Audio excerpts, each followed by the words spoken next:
Hello guys, in this video we'll have a discussion on introduction to market value and price based multiples. So there are 5 questions we are interested in answering. First one is what is market value, followed by a question on how is it different from book value, followed by a question on what is relative valuation, and then we will get into what is the difference between firm value and equity value multiples. And in the last question, we will answer how can we compute the market value of equity using relative valuation framework. Question number 1. What is market value? It is the value given by the market to the operating assets or to the claims of debt and equity investors. Let's just look at the balance sheet. If you look at the balance sheet, the money is coming either from debt investors or it is coming from equity investors. That money which comes inside, that is the one which is used to buy various assets, right? So that means you may use the money whatever is coming inside to buy various non-current assets, land, building, machinery and things like that. And you will also have a lot of current assets like inventory, or you may give credit to your customers' accounts receivable, or you may have prepaid expenses.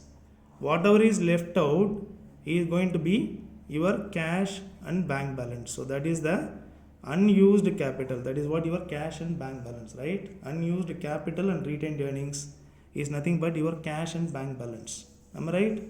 So what you see here is basically book value. That means you want to know what is the value of the debt for the firm on a particular date, because you are going to talk about balance sheet of so and so as of a particular date. So that means you want to know what is the book value of this. Okay, so what you are going to do is you are going to just get into the balance sheet and then you are going to look at what is the amount of debt written there. That is what your book value of debt. Similarly, you will get into the balance sheet, you will look at what is the value of equity there, which is otherwise known as owner's equity, which is nothing but the sum of your capital plus cumulative earnings. So that is your retained earnings, right? So that means when I say value of equity in accounting, we are talking about book value. Why it is called book value? Because it is taken from the book, that is accounting book, okay, which has a limitation. What is the limitation? The non-monetary assets are entered in the balance sheet at their historical acquisition price less accumulated depreciation. That means they are not updated values. Because of that, the owner's equity value, whatever you are getting, that is not the updated value. So that is why we call it as book value. Okay. So I move ahead. Question number 2 is this: how market value is different from book value? Okay, I told you already. Book value is nothing but, right, your historical acquisition price less accumulated depreciation. See, when it comes to term loan, which is a liability, for example, you have borrowed 50 lakhs, INR 50 lakhs, okay, so you have to pay INR 50 lakhs. So that means book value of debt is normally equal to market value of debt. There is no problem with regard to borrowing or debt, whether it is current liability or long-term liability, meaning whether it is short-term bank loan or long-term bank loan, it does not matter. Okay, unless and otherwise you talk about issuing bonds or debentures which are traded in the market, there you will have difference between book value and market value. But when we talk about owner's equity, right, the owner's equity figure is computed using this formula: total of the assets on the left hand side minus total liabilities is going to give you the balancing figure of owner's equity, which is nothing but the sum of capital and retained earnings. So this comes to you predominantly from the cost concept. I repeat, cost concept, which guide us to value non-monetary assets at their historical acquisition price less accumulated depreciation. Since the non-monetary assets like land, right, are not updated to their market value, the ending figure of owner's equity, whatever you are getting, is not reflecting the market value. So that is what you have to understand, right? So that means there is a flaw here. Nevertheless, that is objective value. So conventionally we used to do that. Of course, there are revision in accounting standards which talk about an option of revising the value, right, to the date of preparation of balance sheet, provided you are able to measure that in a reliable and objective manner without incurring huge cost and complications. Okay, we are going to talk about that later. Okay, so right now you have to understand this book value is not the updated value. So what is market value then? Market value is nothing but the present value of the future cash flows to debt and equity investors in a firm. So that means you can differentiate this way. Book value is nothing but historical value, whereas market value is nothing but present value of future cash flow. So that means it's not relying based on what has happened. For example, somebody is going to invest his money in a company's share. He is not bothered about what has happened. Okay, he is bothered about what will happen to the company in the future in terms of its cash flow prospects. So that is where you have to differentiate between these two, right? I repeat, book value is historical in nature, whereas market value is futuristic. You have to measure that in today's value because you are going to pay price today. So that means it is simply the present value of the future cash flow which you are expecting for your equity shareholders. The third question is this: what is relative valuation? The name suggests the answer, right? So that is, assets are valued based on the value of comparable assets. Let us assume now we want to value a firm, namely firm X. So the question here is, what is the market value of firm X? So what we are going to do is, we are going to start with listing down the comparable public limited firms of, right, firm X. That means the companies that are operating in the same business which are having similar financial characteristics as that of firm X. We have to list down first. In the second step, we are going to find out what is the base on which we are going to compare firm X with that of its peers. Example, you may compare them on the basis of earnings. Earnings are nothing but your profit. You may compare them on the basis of profit. Or you may compare them on the basis of book value. Okay, book value is nothing but either your owner's equity or invested capital, which is nothing but the sum of owner's equity and the liabilities, basically long-term liability. Or you can compare them on the basis of sales. In step number 3, what you are going to do is, you are going to arrive at a multiple using whatever basis we have listed down in, right, step B. Okay, for all the comparable firms you will be finding out. Okay, for example, you may consider PE, price to earnings. Earnings is the base denominator, price is nothing but your market cap, that is a numerator. Or you may go for another multiple, namely EV by revenue. EV is enterprise value, revenue is the denominator. So that means you will find out for all the comparable firms, and then you will arrive at the average for the entire industry, and in the last step you will use that average to find out what is the value of firm X. So this is what we are going to do in relative valuation, right? So guys, I am going to explain, right, using an illustration. Yeah. So the next question is, what are the types of multiples? Multiple is basically ratio. That means one number divided by another, right? I told you example, right? We are going to look at the example now. The multiple can be divided based on the, right, claim holders to whom you are valuing the firm. For example, in the balance sheet, as I told you already, you have debt investors and equity investors. So if you are going to value the entire firm, then you are talking about firm value multiples. Okay, you are talking about valuing entire firm. For example, mergers and acquisition transactions. That means one company is going to sell, right, or to be sold. One company is going to be sold to another company. There you are talking about valuing the entire firm. Okay, so example is enterprise value multiples. They are all known as enterprise value multiples. Okay, so what is enterprise value? Enterprise value is nothing but market value of equity plus market value of debt minus cash. So this is what your enterprise value. Okay. So that is considered as the numerator. Enterprise value by EBITDA, enterprise value by invested capital, enterprise value by revenue. So that means I have given you 3 examples for firm based, right? Firm value based multiples, right? On the other hand, you don't want to value the entire firm. You want to value only equity shares. You want to value only equity claims, right? So in that case, what you are going to do is you are going to go for, right, equity value based multiples. Okay. So what does it mean? You want to know what is the market capitalization for the firm. If you are talking about valuing the firm in terms of aggregate, equity claims in aggregate. If you want to value the equity shares on per share basis, then you will be talking about price per share. So what are the example here? Price to earnings ratio, price to book value ratio, price to sales ratio. If you look at the numerator for all 3 ratios, it is basically price.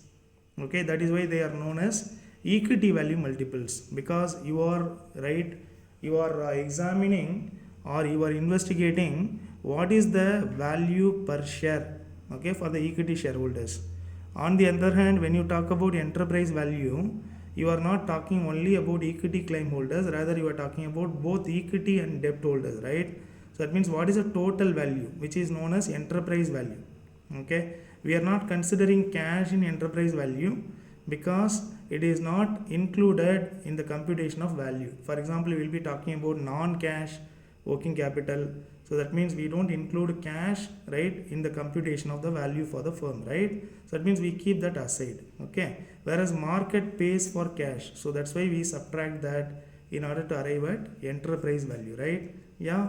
So now what is the base on which I have come to this classification, right? So the very first base I have taken is earnings. Earnings means profit. So that means if I am going to find out what is the value for equity holders using earnings based ratio, then I am going to use P by E. That means price to earnings. Earnings in aggregate is nothing but PAT, profit after tax. Or on per share basis, it is nothing but earnings per share, EPS. That means PAT by number of shares. Okay. So that means if you are going to talk about PE in aggregate terms, you are talking about market capitalization divided by PAT. If you are talking about on per share basis, then you are talking about current market price by earnings per share. Okay.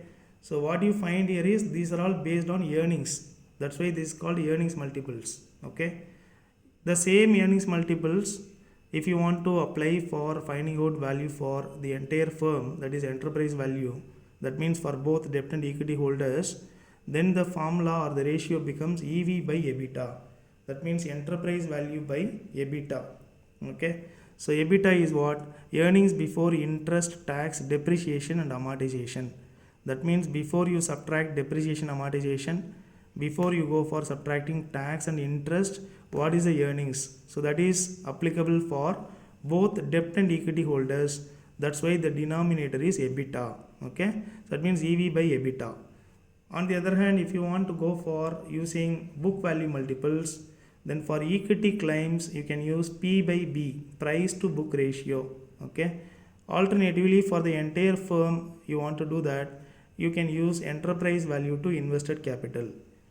The last one is sales based multiples or revenue based multiples. If you want to value equity shares, go for P by S, price to shares, price to sales per share, right? Price to sales per share. Okay. If it is an aggregate, then market cap by total revenue. If it is on per share basis, then current market price by sales per share. Okay. Either way you can do that. Similarly, you want to compute, right, based on revenue for the entire firm, then you can go for enterprise value by revenue, right? So this is what you have to understand when we talk about type of, right, multiples. So now let's find out how we are going to compute what is the value of one equity share, right? Yeah. So what am I going to do is I am going to consider equity value multiples, right? So let us assume we are going to consider PE ratio. Okay. So I have to look at the market capitalization. I have to also look at the PAT. Okay. In order to find out PE ratio, that means market cap by PAT. This is in aggregate. P. If you want to go in terms of per share basis, then you can go for current market price by earnings per share. Okay, right? So this is what I told you already. So I just take you to the computation process. Question here is, how can we compute the market value of equity using relative valuation framework? I told you, let's take a hypothetical firm, namely, right, Asset Private Limited. It's a private company which is not traded in the market because it's not a public limited firm. So we have to value this firm. Let's assume the firm wants to go for an IPO, initial public offering. So they want to discover what is the value of their shares. So what is the option left out in front of you is this. You can use relative valuation. The other approach is discounted cash flow valuation. We'll be talking about that later. So the very first thing what you are going to do is, you are going to compute, or you are going to list down what are the public limited firms that are operating in the same industry, or which are the comparable firms. For example, we have Bond Limited, we have Cash Limited, we have Dividend Limited, we have Expense Limited, we have Fund Limited, we have Gross Limited. So that means there are totally 1, 2, 3, 4, 5, 6 comparable firms. The next thing is, find out the base on which you are going to compare, right, all these firms. Let us take earnings based multiples. Our objective is to find out what is the value per equity share. So that means let's take PE ratio as the base for comparison. In the next step, right, just capture what are the PE ratios of the comparable firms. For example, Bond Limited is presently trading at 12 times. That means every 100 rupee of its profit or earnings per share is giving the price of, right, 1200, because it is 12 times. Okay, so that is the meaning of that. Okay, so that means the market price is 1200, whereas the earnings per share is only 100. So that is why you call it as, it's a multiple. Okay, so that means the market is paying 12 times in price for every 1 rupee of the earnings made by Bond Limited. Whereas for Cash Limited it is 14 times, for Dividend Limited again it is 14 times, for Expense Limited it is 16 times, highest among the peers. For Fund Limited it is 10 times, for Gross Limited it is only 8 times. Okay, so the next thing what you have to do is just find out the industry average, or average of the comparables. So that is, add all these 6 numbers divided by number of comparable firms. Here it is 6. So once you do that, it comes to be 12.33 times.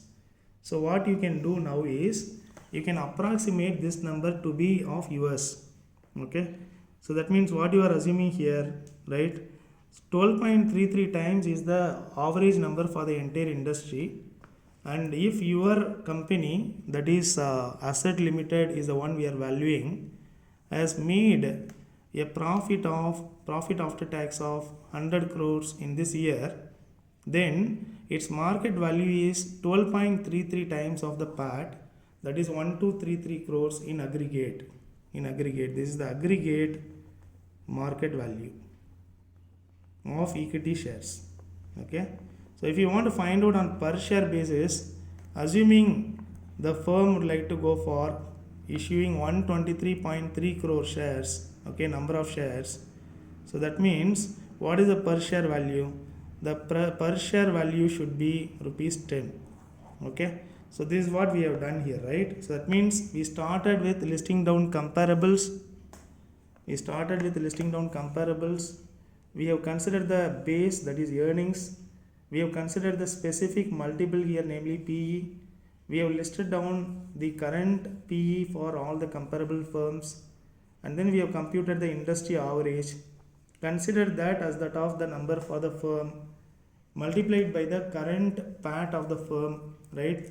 PE is 12.33.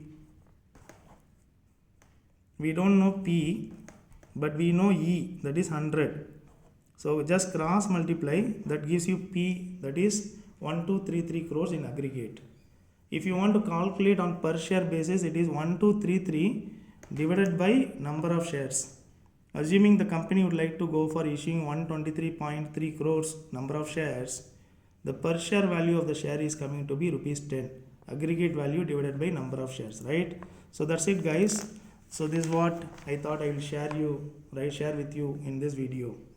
So in summary, we answered 5 questions. What is market value? Book value versus market value. What is relative valuation? Firm value versus equity value multiples. How to compute market value of equity for a firm using relative valuation framework. See you in the next video, guys.